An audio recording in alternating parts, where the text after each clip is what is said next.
Guys এখন আমরা হোটেলে আসলাম, অর্ডার দিয়ে নাস্তা করবো, ডাল ভাজি আর হোটেলে বসলাম।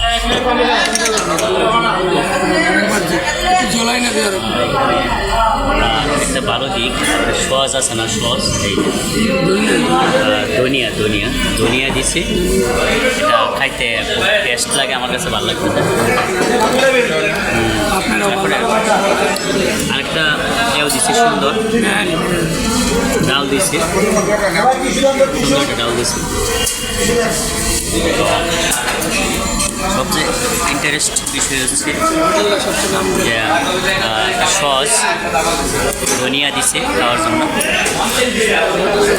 হোটেলটা অনেক একটু ভিআইপি, একবারে সাধারণ নাস্তা করার জন্য মোটামুটি অনেকটাই ভিআইপি আমার কাছে মনে হচ্ছে, ভালো লাগছে। যাই হোক, একটু ব্যাকগ্রাউন্ড নেই, খাবার দাবার খাবো, অপেক্ষায় থাকুন। পরবর্তী অন্য জায়গা আমরা যখন দেখাবো আবার কথা বলবো।